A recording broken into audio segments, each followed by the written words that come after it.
போயிட்டோம்னா ஆளக்காமி பிடிச்சு கட்டி வச்சிருவோம், பணத்தை வாங்கிடுவோம் என்பதாக தலையாடி சொன்ன போது காதில் கேட்ட செட்டியாரு வராரு. அடடே மருதாணி ஒட்டு கேட்டான் செட்டியார்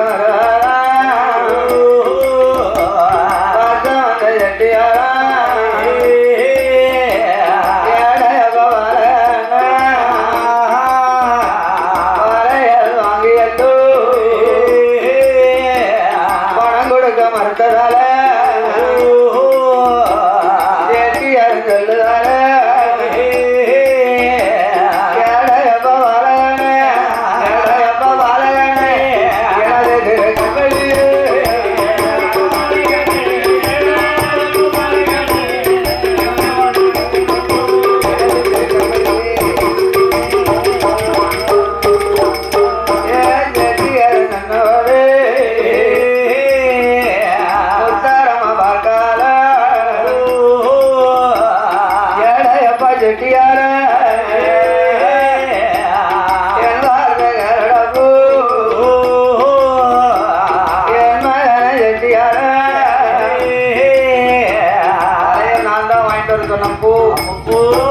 வளையல் வாங்கிட்டு வந்து என் மகன் தான். அம்மா என்ன செய்யணும்?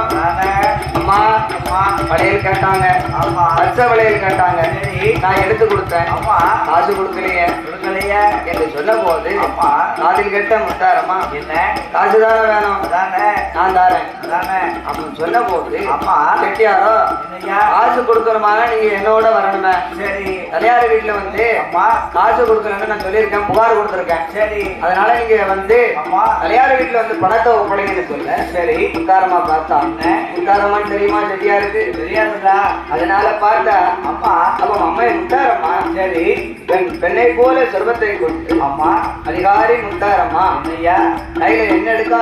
சரி, முத்துப்பொட்டணத்தை எடுத்தாள். முத்துப்பொட்டணத்தை எடுத்து தலையார் வீட்டு முன்பாக வந்து சரி செட்டியாருடைய இடமதில அப்ப தலையார் வீட்டு வாசல்ல வந்து நீங்க உள்ள போகாம சரி அப்ப முத்துக்களை அள்ளி எடுத்து அப்போ தலையாரி மகனாக ஒரே மகன் சரி அந்த பிள்ளை பச்சைலம் மேல முத்துக்களை அள்ளி எடுத்து அதிகாரி முத்தாரம்மா உச்சியில இருந்து பாதம் வரைக்கும் அருமை பெருமையாக முத்துக்களை அள்ளி போட்ட உடனே அறிந்தாரா சாதாரண மானிட பிறவின்னு நினைச்சாரு.